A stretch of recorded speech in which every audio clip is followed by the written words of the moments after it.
Once upon a time, this is the story of Miss Madson and the three bears. In the edge of the forest, the golden-haired girl named Goldilocks. She had very brilliant, amazing, and admirable locks that everyone who saw her was memorized. But despite her sweetness at times, she could be a rather naughty girl.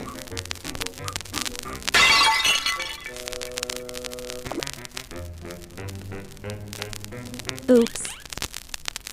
Every time she stepped out to play, her mother would have to warn her to behave, her mother says. Darling, please stay in the backyard and don't go into the woods. Okay. Very good, darling, said her mother. Dean into the forest. In a shack lived a bear family, a broad-shouldered papa bear, a medium-sized mama bear, and baby bear. Mama bear always woke up early to prepare oatmeal porridge for breakfast. One morning, baby bear woke up earlier than usual and wanted to eat his porridge. But it was too hot. Mama, can we go out for a walk in the woods until our porridge cools down? Baby bear said. Mama, Papa, and Baby Bear left their porridge on the table and went out for a walk. Later, Goldilocks is walking in the forest. What a beautiful forest, flowers, trees. Why didn't I come here before? Meanwhile, Goldilocks walked all by herself for such a long time. Finally, she got lost. She tried to turn back but could not make out of the right way. She got really tired and hungry. And finally, she came to the end of the road and she came across the house of the bear family. In between the trees, she quietly approached the house. She knocked on the door, but nobody answered.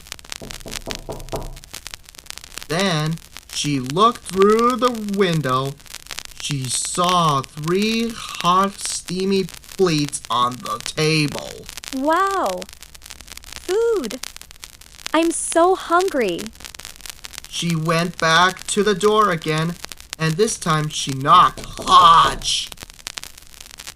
The door opened. Goldilocks was overjoyed. She looked at him and yelled. It's anybody home? She said. When there was no answer, she entered. She approached the table. On the table, there were 3 bowls of porridge, 1 big, 1 medium-sized, and 1 small bowl. Let's see.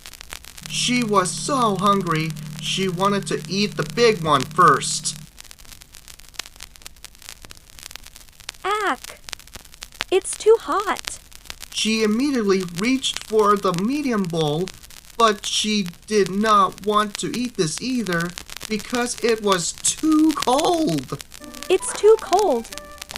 Finally, she dipped her spoon into the smallest bowl. This porridge is neither cold nor too hot. So she ate all the porridge in the small bowl.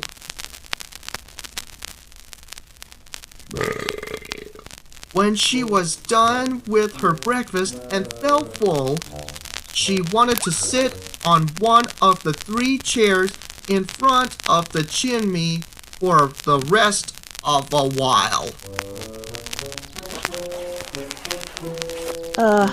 That chair is too big. Dang it. It's very uncomfortable.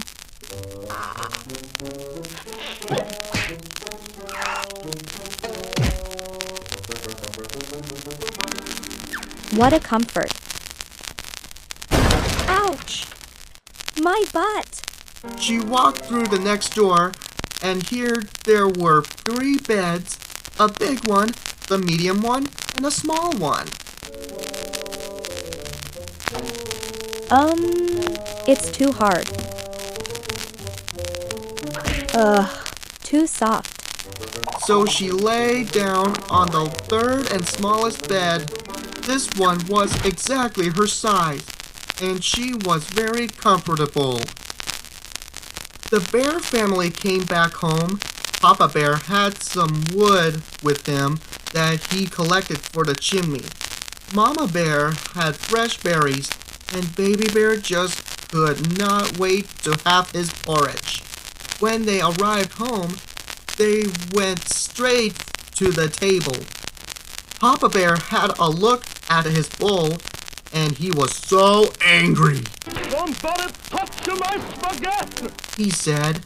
Mama Bear also looked at her bowl. Somebody also does this in my porridge.